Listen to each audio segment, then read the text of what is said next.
Bom dia. Passou muito rápido, né? Muito rápido. Mas vai ter um momento que nós nem vamos mais notar que passam os dias. E nem vamos nos separar, um para uma casa, outro para outra, para uma cidade, para outro, para um estado, para outro. Nós vamos estar juntos com o Senhor, o melhor de tudo. Amém? Então, estamos nessa expectativa, e sempre temos que ter essa expectativa de encontrar o Senhor, estar com Ele bem pertinho. Já estamos com Ele habitando em nós, mas há uma dimensão, certamente, muito maior ainda para nós experimentarmos, quando entrarmos nisso que a gente chama aí de eternidade, né? A carga que eu tenho é uma palavra só. Acho que o senhor encaixou bem, porque o último dia do retiro todo mundo já está um pouquinho mais... vai diminuindo, né, a força, e eu creio que essa é uma palavra para conclusão mesmo do que nós falamos. Então, só resumindo rapidamente, comecei a falar no sábado à noite sobre o crescimento, né, como Lucas escreveu, e ele enfatiza em cada fase da igreja. No final faz um resumo.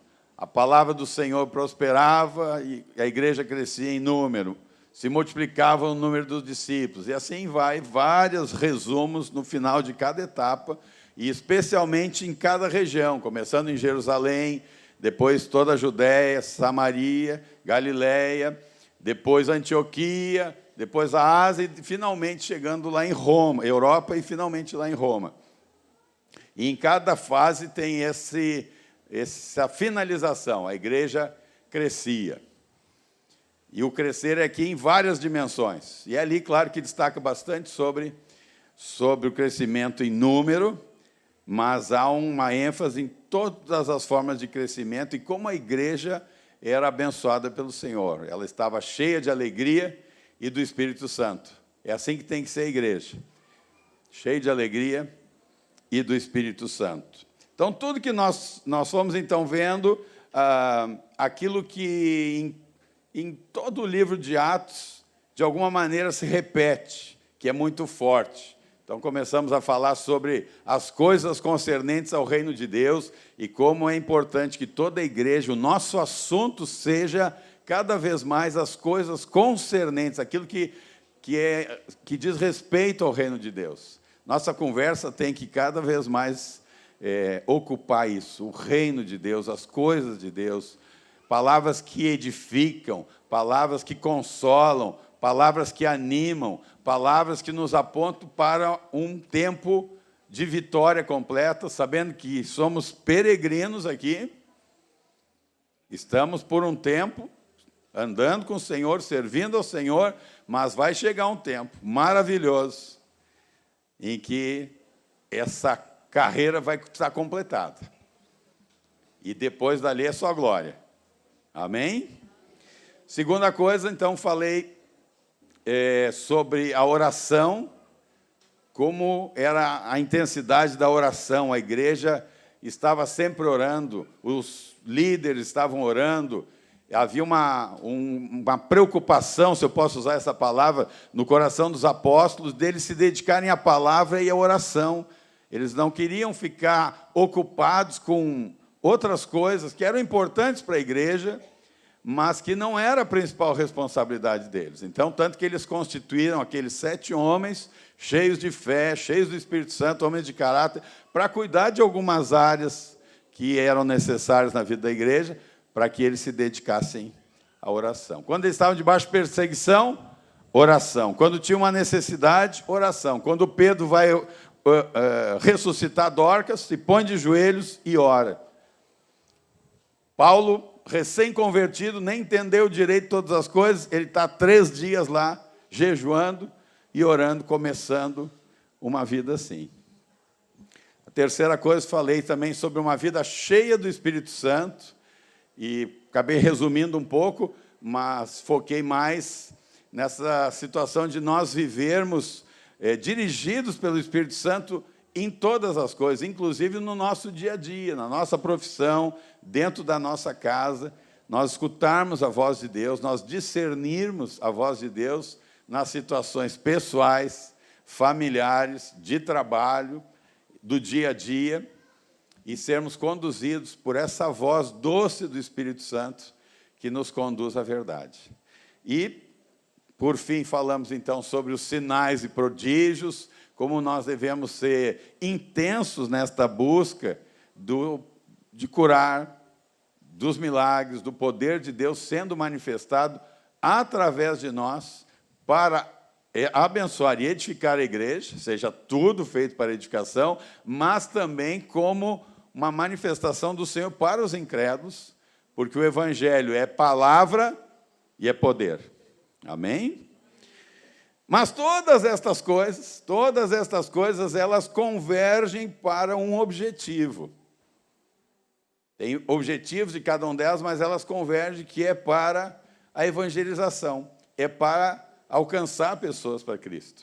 A oração, os sinais, o ser guiado pelo Espírito Santo, elas convergem para que as pessoas que não conhecem a Jesus sejam alcançadas. E nós fomos os escolhidos. Somos nós. A gente, às vezes, preferia que fossem os anjos, que eles têm asa, não sei se tem asa, né? Todos têm asa, tem uns lá, os querubim e tal, mas eles voam, eles vão, eles têm autoridade. Quando eles chegam, o pessoal fica tão apavorado e se prostra, pensando que é Jesus. Mas nós não, nós somos gente simples, gente comum. Olham para nós e não veem, até conviverem conosco, não veem uma diferença das pessoas que estão aí. Mas somos nós os escolhidos. Deus usa as coisas loucas do mundo para envergonhar as fortes. Então, nós somos, para essa visão do mundo, as coisas loucas, mas somos a sabedoria de Deus manifestada, né? Agora o Senhor, através de nós, nos tornou sabedoria de Deus. Então, todas estas coisas, elas vão convergir para o mandamento, para a grande comissão, que está lá em Mateus e Marcos, especificamente. Há também referência em Lucas, há também referência em João, há referência em Atos, mas esses dois textos, especialmente começando aqui com Mateus 28, 18 a 20, o Senhor nos diz para fazer discípulos de todas as nações. Então, cada um foi colocado num lugar, e ali nós devemos fazer discípulos, nós devemos alcançar pessoas. E alguns de nós, o Senhor vai enviar para outros lugares, ou já está enviando. Muitos de nós nem imaginávamos que serviríamos em algum outro lugar, mas o Senhor já tem dado. E aqui é entre vocês, irmãos, que estão já servindo, ajudando, fortalecendo igrejas em outros lugares. Isso é um privilégio, é uma bênção, e a igreja como um todo deve ficar alegre de que Deus está enviando homens e mulheres para servir em outros lugares. Texto também de Marcos, muito claro sobre isto. Quero ler esse texto de Marcos 16, 15 e 16.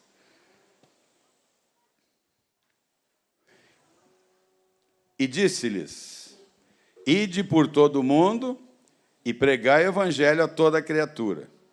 Quem crer e for batizado será salvo, quem, porém, não crer será condenado. Estes sinais hão de acompanhar aqueles que creem, em meu nome expelirão demônios, falarão novas línguas, pegarão em serpentes, e se alguma coisa mortífera beberem, não lhes fará mal. Se impuserem as mãos sobre enfermos, eles ficarão curados. E essa é a mensagem do Senhor também, Atos 1:8, dizendo que eles aguardassem em Jerusalém até que descesse sobre eles o Espírito Santo, né? E que quando eles tivessem o poder do Espírito Santo, eles seriam testemunhas em todo lugar. Na minha pesquisa em Atos, há pelo menos 35 pregações, situações que o Evangelho é pregado. Então, tem 28 capítulos, a média é mais de uma por capítulo, onde há uma pregação do Evangelho, há um anúncio do Evangelho, e é bom, assim, até nós lermos Atos, se vocês puderem, ler de novo Atos, em cima disso que nós estudamos, para ver essas coisas que estão esclarecidas ali. Como eles pregaram de várias formas, pregaram em grupo. Pedro, no Pentecostes, que Pedro e os 11. O Pedro foi o porta-voz. Mas eu creio que é possível que os outros falaram, porque no final diz assim, que ele exortava eles ainda com muitas outras coisas. Não foi só o arrependei-vos, sejam batizados, recebam o dom do Espírito Santo, mas depois ele diz, com muitas outras palavras, exortava-os, dizendo, salvai-vos desta geração perversa. Então, o Evangelho ele é o início, mas ele foi a outras coisas que precisamos falar do Evangelho. O Senhor usou Pedro de forma individual, usou eles em grupo, em dupla, usou Estevão, Filipe, que não eram apóstolos, usou Ananias em relação a Paulo. Por mais que Paulo tivesse tido encontro com Jesus, ele precisou de um homem que conhecia o Senhor, que conhecia o conselho de Deus para comunicar verdades que Paulo não conhecia. Esse homem me impressiona muito. Muitas vezes a gente quer ser como Paulo, mas talvez precisamos de muitos Ananias na igreja. Esse homem foi corajoso. A gente sempre tem uma certa crítica, né, com os outros. O Pedro dizia um monte de coisa e tal. Mas, por favor, essa gente foi herói da fé. Podia abrir a boca errado às vezes, mas pagaram preço e falaram muitas coisas do Senhor. E Ananias, quando diz, parece que ele ficou com medo, todos nós ficaríamos. Entende? Se dissesse, vai falar o perseguidor, o cara que veio aqui para aprender. Não, vai lá. Não, peraí, Senhor. É normal. Mas ele não parou ali, ele continuou o diálogo com o Senhor, ele escutou o Senhor e ele foi ousado. E quando ele chegou na casa do Saulo, ele pegou e bateu com vontade, né?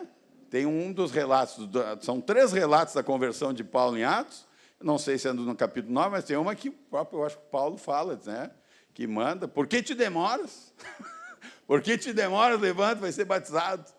Ousadia. Então, esse homem que só aparece, esse episódio, ele é fundamental na vida desse homem que é tão importante para a igreja.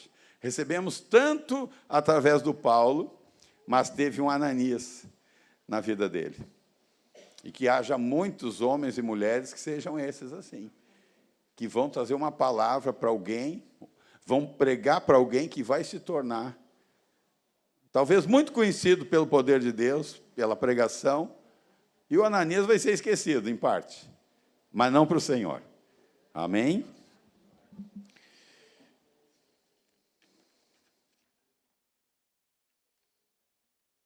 Qual era o conteúdo da pregação? Nós costumamos, e cada um tem uma maneira de pregar, e aqui eu não estou dizendo nada contra aquilo que Deus tem te dado para falar e fazer. Muitos de nós damos o testemunho pessoal, falamos que Cristo fez na nossa vida, falamos sobre o amor de Jesus. Então, todas essas coisas são boas, mas e importantes, e muitas pessoas se convertem com o testemunho em falar do amor de Jesus. Tem pessoas que se convertem com um cântico. Eu fiquei sabendo de uma pessoa que se converteu, um judeu que se converteu ao ler a genealogia de Mateus. Porque quando ele leu, ele viu que conferia tudo. E para eles, né, é importante a genealogia, não é para nós, que a gente sabe até o vô, o bisavô, no máximo o nome. Eles têm gerações. Então, ele viu na genealogia de Mateus o cumprimento da palavra do Senhor. Então, o Senhor, ele sabe como chegar no coração da pessoa. Ele alcança o coração da pessoa de uma maneira especial. Então, a obra de convencimento é do Espírito Santo. Quem faz alguém nascer de novo é o Espírito Santo. Mas quanto mais nós aprendermos com Atos o que devemos comunicar, por que é importante, nós vamos crescer nesta pregação, nós vamos crescer nessa ousadia, nessa comunicação do Evangelho. Então, é óbvio, eu anotei aqui 21 temas, não é tudo, mas 21 temas que são falados. Não vou citar todos, mas vou destacar alguns. Obviamente que o mais falado é sobre Jesus. tanto para os judeus, para mostrar que ele era Messias, como para os gentios, de uma outra forma, porque os gentios, os estrangeiros, todos nós aqui somos gentios, a não sei que tem algum judeu aqui, nós somos estrangeiros. Então, nós não nascemos no judaísmo, está distante de nós. Não, a lei, essas coisas estão distantes. Então, não adiantava chegar e dizer, olha, Jesus é o Messias prometido na Torá, lá nos profetas. Não. Eles precisavam uma outra palavra. Então, é anunciado Jesus para os judeus como Messias, eles apontavam para o Antigo Testamento e demonstravam, tanto Pedro como Paulo, que Jesus era o Messias esperado. Quando eles compreendiam isto, abria a porta para a conversão. Quando era para os gentios, não, eles falavam um pouco diferente, nós vamos ver depois. O segundo tema mais tocado é a ressurreição.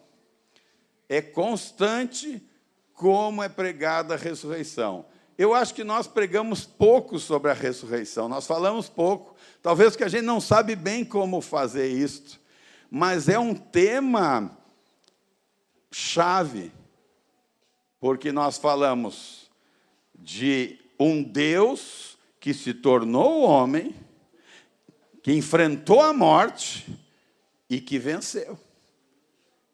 Quem é o líder religioso de qualquer religião que tenha vencido a morte e ressuscitado? Ele é uma diferença total. Cadê o Maomé? Está aguardando o dia do juízo. Né? Então, a ressurreição é importante, é chave para dizer, ó, o Senhor ressuscitou. Ele é o primeiro, as primícias dos que vencem a morte. Depois nós vamos também, já vencemos em Cristo, mas vamos ainda passar por esse processo com vida, vamos sair com vida dessa passagem. Então, ao pregar, dizer, olha, em Cristo Jesus a vida, em Cristo Jesus a ressurreição, Ele é o primeiro, Ele venceu. Nenhum religioso, nenhum homem venceu a morte. Alguns até foram ressuscitados, viveram um pouco mais e tumba neles de novo. Mas Jesus não, Ele venceu a morte, por isso a Ele a glória, a Ele o louvor. Por isso que nós podemos viver em novidade de vida. Junto, muito próximo disso, também sobre a crucificação, sobre a morte de Jesus. Temos que falar a importância. Nós falamos, às vezes, do amor de Jesus, mas não falamos tanto da morte. Mas foi por causa dos nossos pecados que Ele precisou morrer. Então, temos que falar, olha, Jesus morreu, Jesus foi crucificado, Jesus sofreu naquela cruz por tua causa. Algumas pessoas até dizem, mas Jesus não precisava ter feito isso por mim. Porque não compreenderam, precisava sim, porque se Ele não tivesse, tu não tinha jeito para a tua vida, tu já estava no caminho do inferno e ia continuar, sem saída. Então, falarmos sobre a morte, a crucificação de Jesus. Outra coisa que é importante falarmos sobre o juízo. Eu fui criado na Assembleia de Deus. E eu, de pequeno, escutei, e praticamente os cultos, em geral, eram evangelísticos. O pregador pregava o evangelho. E, invariavelmente, ele falava do inferno. Então, eu atendi muitos apelos na minha vida, me converti várias vezes. Mas depois que eu saía daquela porta lá, eu desconvertia. Aquele medo me atraía para fugir do inferno. E eu sabia que era real. Eu recebi o evangelho de berço, mas aquilo era uma coisa que mais atemorizava.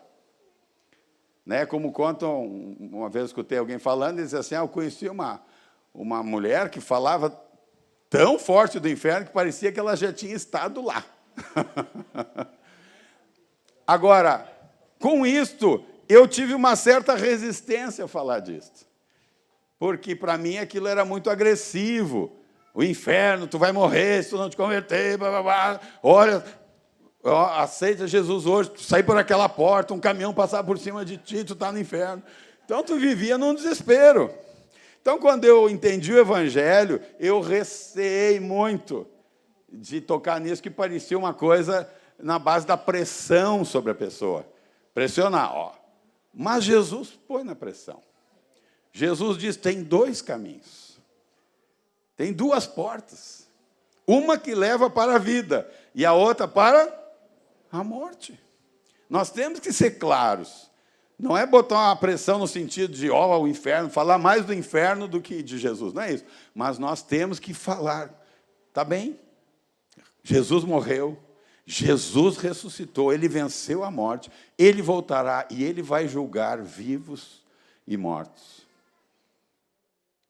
Então, faz parte fundamental da nossa pregação falar sobre o juízo.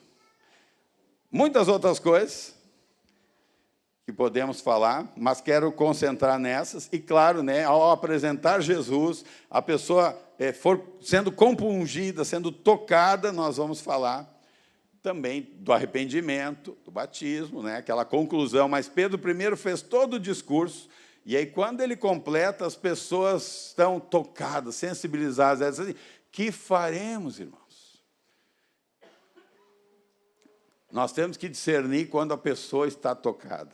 Às vezes, a pessoa já se converteu, sem ela precisa completar de alguma forma, declarar com a sua boca, mas lá no seu coração ela já creu, com a pregação que a gente fez. Mas nós concluímos, levando ela ao arrependimento, ao batismo, ao dom do Espírito Santo. Quero dar para vocês 2 exemplos de pregações que foram de acordo com o contexto das pessoas. Então, abram comigo Atos, capítulo 3. Não vamos ler todo, mas quando Pedro está pregando aqui para os judeus, no dia de Pentecostes, ele tem um tipo de argumentação. Atos 2, a partir do 14, 2,14. Pedro, porém, pondo-se em pé com os 11, levantou a sua voz e disse-lhes, homens judeus e todos os que habitais em Jerusalém, seja-vos isto notório e escutai as minhas palavras.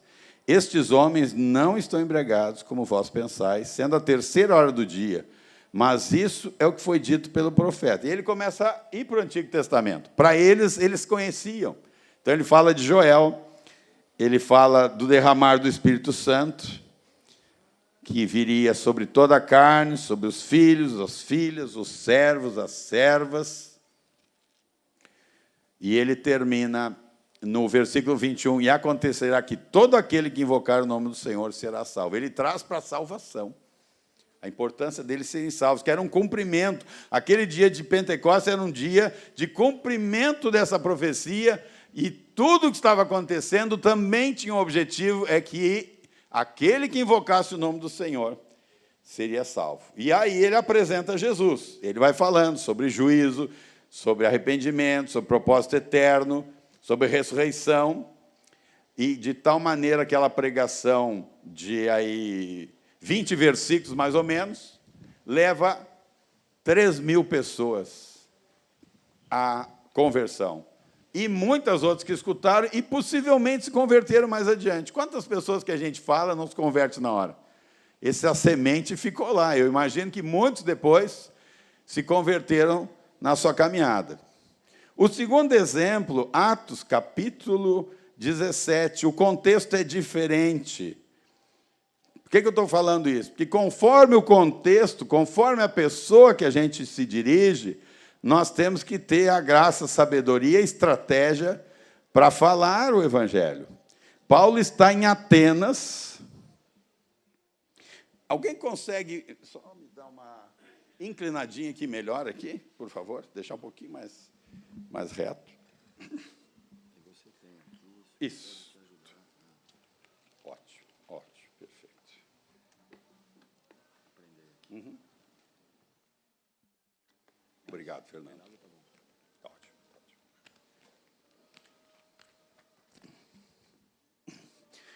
gente conhece essa história, muito interessante, quando Paulo chega em Atenas e ele começa a andar. É interessante que eram pessoas muito cultas, mas quanto mais cultura, mais as pessoas se enterram nas trevas.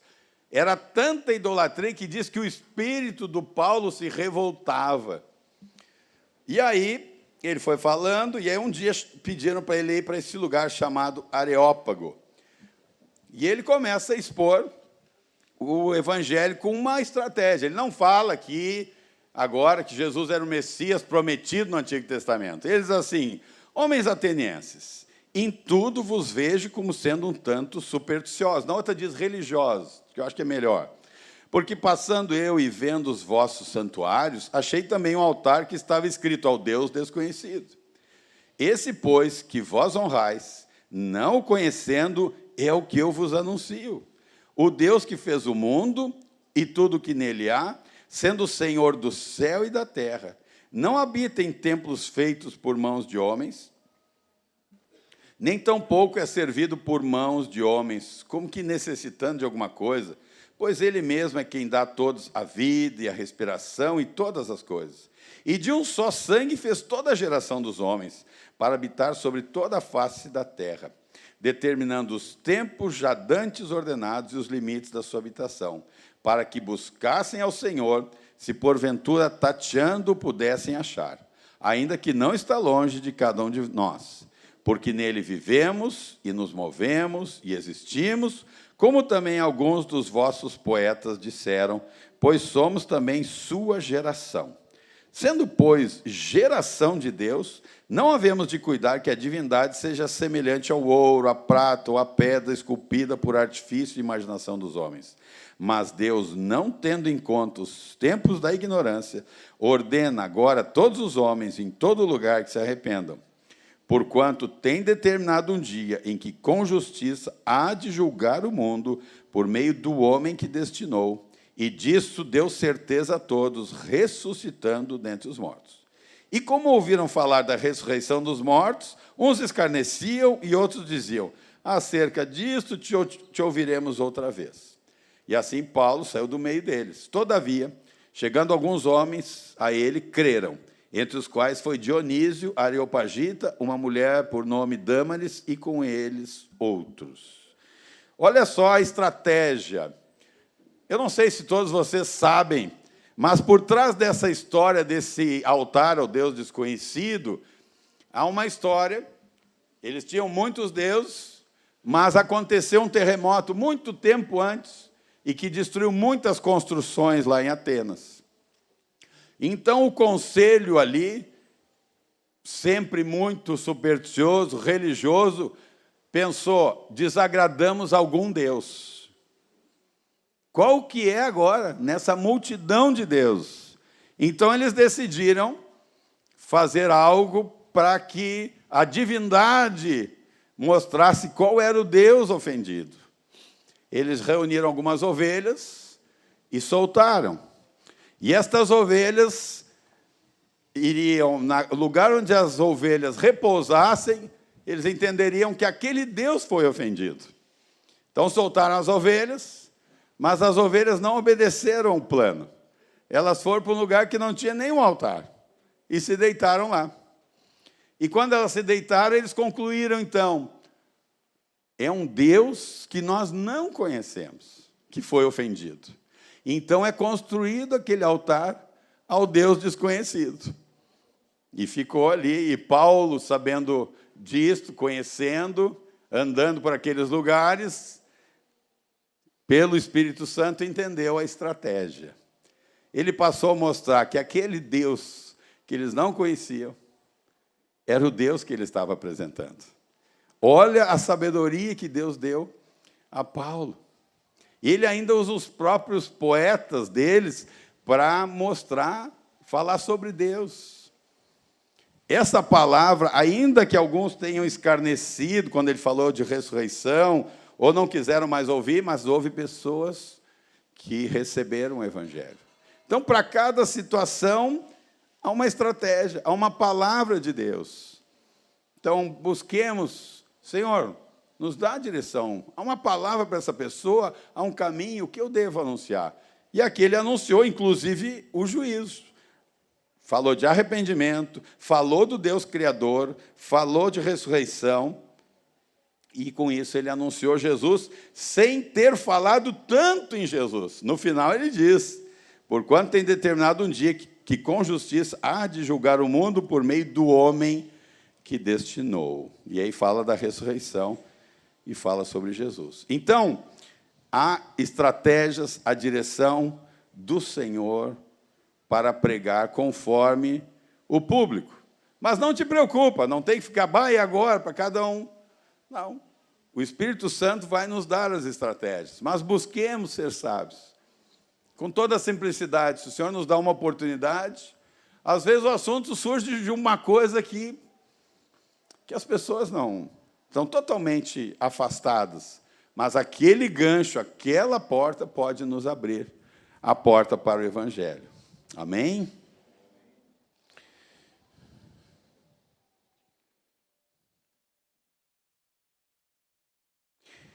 Tem muitas formas de evangelizar, muitas estratégias, desde que nós lemos em Atos, mas muitas outras coisas que Deus tem usado.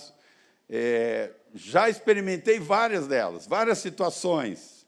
Então, nós temos esse evangelismo pessoal, de amigos, colegas de trabalho, parentes, que são pessoas mais próximas, e que normalmente são as pessoas, estatisticamente, os que mais se convertem, na média. Há nossas saídas, vamos dizer, nas ruas, nos parques, nos locais públicos para abordar pessoas. Evangelismo de porta em porta, já fiz também, né? Que é muito comum, é os testemunhos de Jeová, né? Não sei se aqui também, mas lá bate de porta em porta. Então, por isso, as pessoas às vezes também não te abrem a porta, nem a janela. Inclusive, fecham a porta e a janela. Mas nós usamos uma estratégia que deu pelo menos para a abordagem foi boa. Quando nós fomos para o local de reunião onde nós estamos, nós decidimos, então, fazer uma varredura ali na volta. Então, nós compramos um vasinho de violeta. Então, nós entramos com um presente. Ela foi a nossa estratégia para aproximar, porque todo mundo gosta de ganhar um presente, né? Por mais simples que seja. Então, nós andávamos, batíamos lá, só temos um presente aqui, estamos aqui, nesse lugar, se tinha alguma abertura, falava. Então, podemos fazer isso, podemos nos tornar conhecidos. É bom nos tornar conhecidos na região onde nós estamos, as pessoas saberem que aquele pessoal lá que canta, que toca, que prega, eles também são gente, eles também vão nas casas, eles se apresentam, eles mostram um pouco de quem são.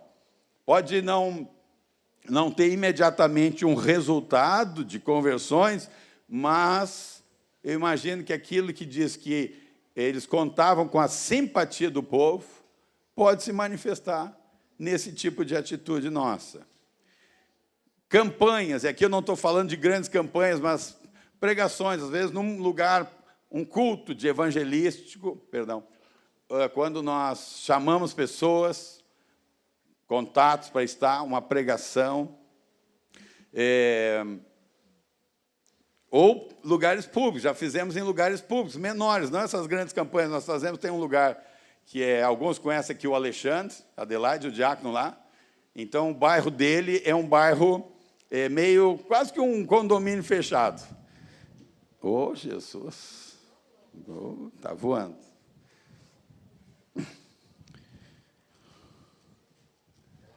É meu querido aqui que me deu esse desenho aqui, ele me desenhou ontem aqui, pregando, do lado aqui, onde é que, será que ele está aqui? Está na aulinha, olha só, não posso perder isso aqui.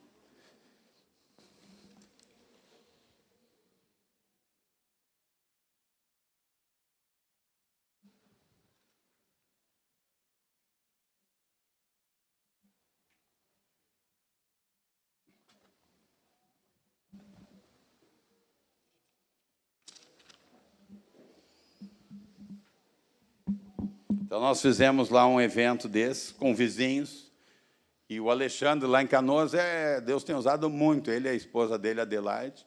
Muitos vizinhos deles têm se convertido dentro daquele loteamento, que a gente chama lá, não sei se chamam aqui também, praticamente fechado, que as ruas não têm saída, né? Depois tem um acesso, mas... E fizemos lá uma reunião na rua, fora, evangelística. Evangelismo através da música, através do teatro. Hoje nós temos evangelismo através de filmes, de séries aí, né? Está aí o The Chosen aí sendo uma bênção. Então, quando saiu o filme, foi ano passado, né? Que deu o filme antes. Foi um filme mesmo, que eles pegaram 2 episódios, eu acho, da 3ª temporada, e transformaram num filme e veicularam no cinema. Não sei se esteve aqui. Então, ali também pude passar para os meus colegas de trabalho, acho que eu já estava até aposentado, mas divulguei para eles, porque é sempre uma oportunidade, fui divulgando as séries, são coisas que nós podemos fazer. No período da pandemia, o Senhor me deu uma estratégia também de fazer contato. Eu não tinha contato com as pessoas, mas o WhatsApp foi um. Então, eu orava, o Senhor me dava uma pessoa, e aquela pessoa comunicava, então, uma palavra. Às vezes, nós não somos pessoas assim, nem todos são têm facilidade para abordar, mas tem tantas outras formas, como o WhatsApp, tu não está aparecendo, são teus conhecidos, então, manda uma mensagem, ora, Senhor, me lembrei de um colega de trabalho. Hoje em dia, todo mundo tem um WhatsApp. Então, comunica. Não pensa que tem pouco valor, tem poder, é a palavra de Deus. Eu quero compartilhar uma palavra de Deus, ou quero te compartilhar o meu testemunho, quero te compartilhar o amor de Deus. Então, não há limite para nós falarmos. As redes sociais estão aí com uma grande oportunidade para a gente divulgar o Evangelho. Serviço à comunidade, uma época os irmãos lá se organizaram e iam para a praça para prestar serviço. Então, nós tínhamos lá 2 cabeleireiras e mais alguns lá que cortavam cabelo, não sei se muito bem, mas naquela altura, quem está precisando de um corte, a gente está aceitando qualquer coisa. E ali era uma oportunidade de serviço, de atendimento. Então, reúne, isso aí tu pode organizar na cidade, falar com a prefeitura, libera a praça naquele sábado de manhã, prestação de serviço. Cada pessoa que senta na cadeira, tem alguém que corta cabelo aqui? Olha aí. Corta. Tem alguém que corta aqui? Quer ver? Então, é uma oportunidade tanto. Um sábado que tu dedica com uma equipe, uma equipe que toca, uma equipe que corta o cabelo, né? Umas já fazem as unhas das mulheres. E, enquanto isso, a pessoa se abre para a conversa. E, assim, às vezes, a abordagem direta é um pouco mais difícil. Tu chega na pessoa, ela já está querendo ir. Mas essa, tu cria um relacionamento, tu está dando. E Jesus diz, e Deus, João 3,16 diz que Deus amou ao mundo de tal maneira que deu. Então, dar é uma maneira de expressar o amor do Senhor. É uma abordagem mais fácil. Não estou dizendo que é a única, mas, às vezes, para alguns de nós, é melhor começar assim, com uma abordagem de serviços à comunidade, visitas aos hospitais. Hoje está cada vez mais difícil entrar no hospital, mas nós tivemos isso, já fizemos isso, temos ainda um trabalho no asilo. Então, os irmãos vão lá, suprem as necessidades, cobrem aquele asilo financeiramente, com fraldas, né? E todo evento, Natal, Páscoa, outros dias, estão lá pregando o Evangelho. Escolas, tivemos lá e tem ainda o Escola da Vida, que é um projeto muito lindo, se vocês não conhecem ainda, é bom, e claro que a igreja tem que se envolver com algumas pessoas nisso, com continuidade, mas alcança muito, pregação chega, professores, direção, as escolas, não é só uma pregação do Evangelho, de uma forma também uma prestação de serviço, porque são palestras que são dadas. São palestras sobre vários assuntos, sobre violência, sobre drogas, sobre autoestima, mas o último encontro é um encontro, então, na semana, que é o encontro especial, onde se entra com o Evangelho. Então, tem sido uma bênção disso. Aproveitar oportunidades. As pessoas que estão pedindo alguma coisa para nós, ou nos servindo, elas estão mais desarmadas. Quando vai alguém te pedir, eu não sei se aqui bate na casa para pedir alguma coisa, todo mundo mora em apartamento aqui, mas lá tem muitas casas, né? Bate lá, vem pedir alguma coisa. É a oportunidade de Deus. Ela vai ganhar alguma coisa de ti, mas ela vai levar o evangelho. Ela não vai dizer, não, tem que ir embora, estou com pressa. Não, ela está te pedindo. Uma ajuda, um dinheiro, um lanche, um pacote de arroz.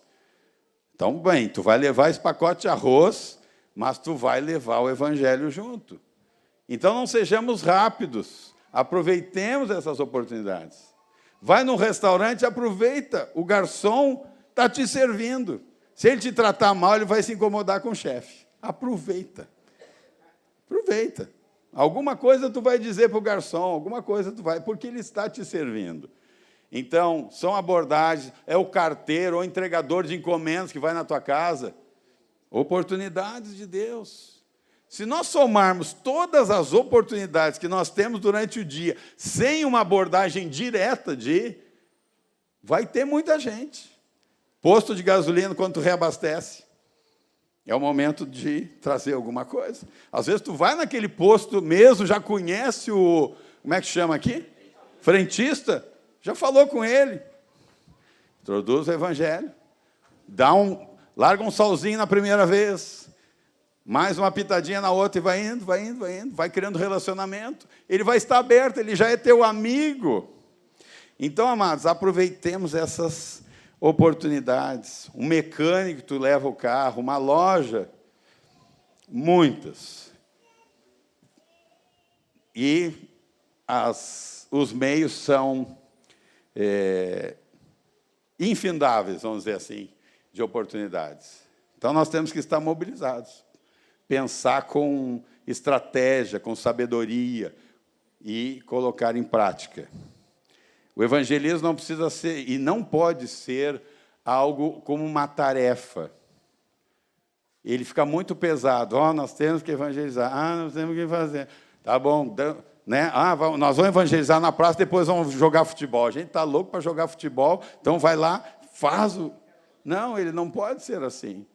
Muitas vezes nós estamos assim, então a gente pediu, Senhor, muda meu coração, Senhor. Né? Não pode ser uma tarefa. Tem que ser algo realmente que gerado do interior. Quem é que deve evangelizar? T-O-D-O-S. É um código secreto. Todos. Agora, tem pessoas que se destacam. Não adianta, porque Deus fez assim. Tem evangelistas, tem pessoas com uma graça de Deus, e essas pessoas devem ser muito incentivadas na igreja. Eu creio que isso é posição pessoal minha. Daí, se o John vier aqui ensinar diferente, vocês sigam o John. Tá? Opinião pessoal. Quando tu tem evangelista na igreja, tu tem que botar ele no ministério integral. Não todos, obviamente, né? Porque senão vai um monte de evangelista. Sou evangelista, né?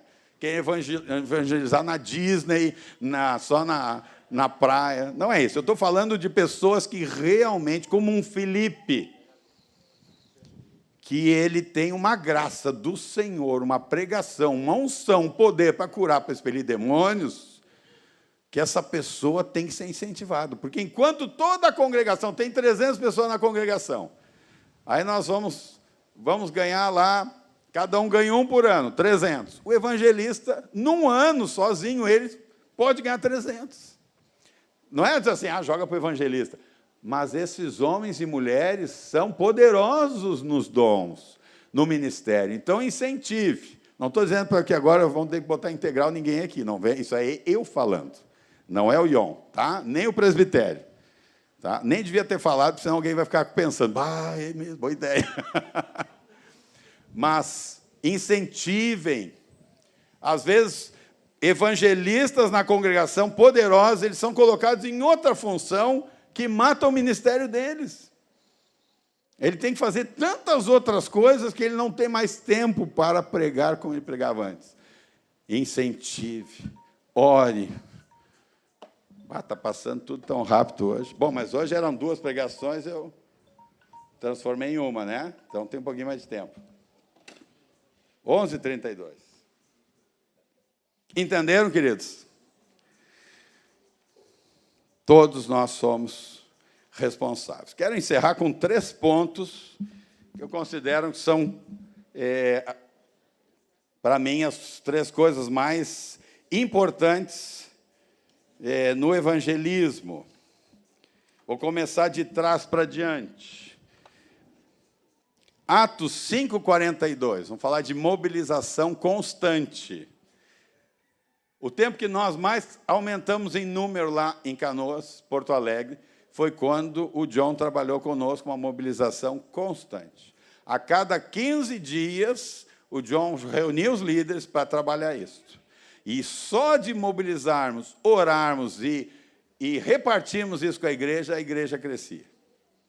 Todos os 15 dias depois nos encontrávamos, a igreja tinha aumentado em número, aquele grupo. Por quê? Porque a gente mantém acesa a chama, senão nós nos esquecemos com outras coisas. Então, manter uma mobilização constante. Atos 5:42 diz assim: e todos os dias, no templo e de casa em casa, não cessavam de ensinar e de pregar Jesus o Cristo. Havia uma constância, uma mobilização constante, uma repetição constante. Aproveita toda a oportunidade, seja no templo, seja na rua, no lugar público, seja de casa em casa, anunciar, pregar, ensinar, por um lado, mas também pregar a Jesus. Então, nós precisamos lembrar, estabelecer alvos simples, coisas que o Senhor vai dar para vocês, de como fazer. Aqui o irmão estava me contando, Alex, sobre quantas pessoas eles ganharam num futebol que eles faziam no Paulista, né? Paulista é o bairro? Cidade? Então, muitas pessoas, e contou até de uma pessoa que ele encontrou, depois de tempo, que diz que aquele futebol, aquele testemunho deles lá, levou ele a ser alcançado pelo Senhor. Amém? Futebol com objetivo. Então, manter constantemente estratégias, né? Vocês certamente vão ter do Senhor clareza para cada um, já estão fazendo, né? Não é que vão fazer, vocês já estão fazendo, graças a Deus. O segundo deles é a intrepidez. Os apóstolos receberam poder do Espírito Santo, mas eles continuaram pedindo intrepidez. Eles sabiam que precisavam. Essas coisas precisam ser renovadas em nós. Então, Atos 4:13, depois que eles... quando Pedro e João estão lá diante do Sinédrio, diz que, ao verem a intrepidez de Pedro e João, sabendo que eram homens iletrados, incultos, admiraram-se e reconheceram que haviam eles estado com Jesus. Intrepidez, resultado de 2 coisas. A primeira é estar com Jesus, é conquistado por Jesus. Segundo, Atos 4:29, o mesmo episódio, só que eles saíram lá do conselho do Sinédrio e foram estar com os irmãos, e eles, então, debaixo daquelas ameaças, daquela pressão dos judeus, eles oram. E ele diz: Senhor, olha para as suas ameaças e concede aos teus servos que anunciem com toda a intrepidez a tua palavra. E no versículo 31 diz: tendo eles orado, tremeu o lugar onde estavam reunidos. Todos ficaram cheios do Espírito Santo e com intrepidez anunciavam a palavra de Deus. Então, intrepidez é algo que nós precisamos também pedir, orar. Senhor, nos dá intrepidez, nos dá ousadia. Não é da nossa natureza, ou na maioria. Tem uns que são ousados, tem uns que são muito já por natureza. Mas a maioria de nós não. Mas essa intrepidez também não é só uma coisa natural, a intrepidez é uma obra do Espírito Santo em nós. Então temos que pedir: Senhor, concede-nos intrepidez. Sobre Estevão, a palavra diz que os judeus não podiam resistir à sabedoria e ao espírito com que ele falava do Evangelho. Então nós precisamos pedir ao Senhor: Senhor, nos dá Intrepidez, nos faz intrépidos, não faz a nossa pregação ser uma pregaçãozinha sem força, mas que ela seja poderosa, intrépida, ousada. Mas o último que eu vou falar é o que eu considero que é o ponto-chave para todos nós, que todos nós precisamos pedir. Eu tenho pedido ao Senhor. Volta e meia eu lembro e peço ao Senhor isto, que é compaixão. A compaixão é o que deve motivar a evangelização, é se compadecer das pessoas. Deus se compadece. Lembro lá de livro de Jonas, vou ler esse texto aqui, porque eu acho que cabe muito para nós. Jonas, capítulo 4, versículos 5 a 11. Diz assim: Então Jonas saiu da cidade e assentou-se ao oriente da mesma, e ali fez uma enramada, e repousou debaixo dela, à sombra, até ver o que aconteceria à cidade. Então fez o Senhor Deus nascer uma planta que subiu por cima de Jonas, para que fizesse sombra sobre a sua cabeça, a fim de o livrar do seu desconforto. Jonas, pois, se alegrou em extremo por causa da planta. Mas Deus, no dia seguinte, ao subir da alva, enviou um verme, o qual feriu a planta, e esta se secou. E nascendo o sol, Deus mandou um vento calmoso oriental. O sol bateu na cabeça de Jonas, de maneira que desfalecia, pelo que pediu para si a morte, dizendo: melhor me é morrer do que viver. Isso aqui é uma parte teatral, né? Então perguntou Deus a Jonas: é razoável essa tua ira por causa da planta? Ele respondeu: é razoável a minha ira até a morte. Tornou o Senhor: tens compaixão da planta, que te não custou trabalho, a qual não fizeste crescer, que numa noite nasceu e numa noite pereceu, e não hei de eu ter compaixão da grande cidade de Nínive, em que há mais de 120.000 pessoas, que não sabem discernir entre a mão direita e a mão esquerda, e também muitos animais. Olha a compaixão de Deus até pelos bichinhos, até pelos animais. Hoje nós vivemos numa sociedade que valoriza, muitos pelo menos, mais um animal do que um ser humano. Mais os ovos da tartaruga do que um bebê num ventre de uma mulher. Mas Jesus, por causa de 2 homens endemoniados, ele não se atrapalhou em deixar 2.000 porcos perecerem. O Jonas aqui é o primeiro membro do Greenpeace, preocupado com a planta. Nós devemos nos preocupar com as pessoas, como Deus. E mesmo o próprio Deus aqui, que ele se preocupou com os animais, minha gente. Segundo a sua. Mas não é a nossa ótica está atrás. Nós não vamos salvar animal para o reino eterno, né? Nos compadecermos, Deus se compadece. Eles eram inimigos. Eu entendo Jonas, porque ele não queria, ele pregou, mas ele ficou esperando. Agora Deus vai fritar essa gente. No Brasil nós temos algumas coisas assim. Às vezes converso com os irmãos, eles estão esperando que Deus frite algumas personagens no Brasil. Mas Deus se compadece da ignorância, da cegueira, da maldade desses corações. E nós temos que nos compadecer deles também. Ainda que por causa deles, muitos possam ser até aprisionados, mortos, mas o Senhor se compadece. Então, pense nos piores inimigos e se compadeça deles. Porque é assim que Deus faz.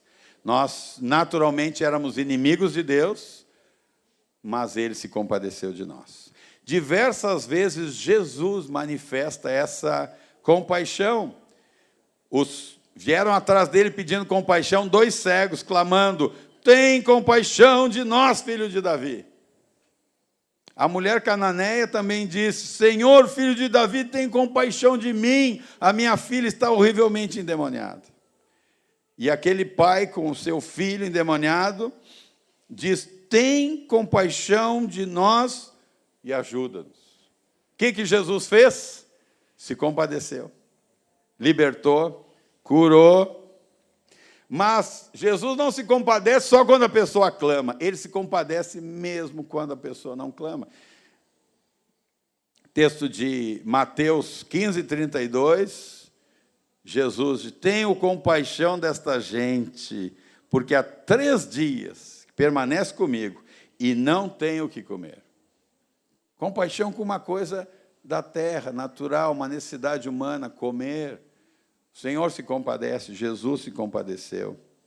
Marcos 5,19, quando aquele endemoniado é liberto e queria seguir Jesus, Jesus não permitiu, mas ordenou-lhe: vai para a tua casa, para os teus, anuncia-lhes tudo o que o Senhor te fez e como teve compaixão de ti.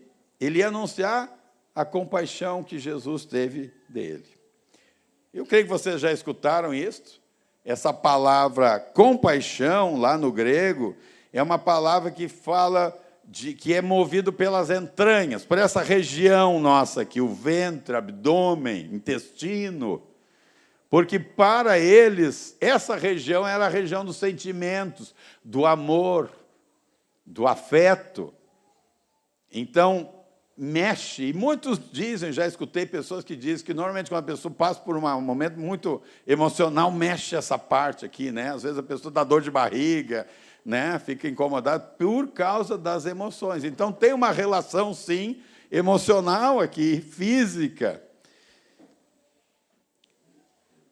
É isso que nós temos que ter pelas pessoas, não dor de barriga, obviamente, mas nós devemos ter essa compaixão por eles. E Jesus, em Mateus 9, 36 e 37, ele, vindo às multidões, compadeceu-se delas, porque eram ovelhas aflitas e exaustas, que não tinham pastor. E aí, então, ele pede que a gente ore, pediu aos discípulos para orar para trabalhadores. E nós pedimos: Senhor, manda trabalhadores para Pernambuco, Senhor. Manda trabalhadores para Pernambuco, manda para Olinda, manda para Paulista, manda para o Janga, manda para Recife, Olinda, não sei se pulei alguém. João Pessoa, Gravatá, vai pular de 150 mil para 300 mil. Em nome de Jesus. Só de salvo lá. Amém.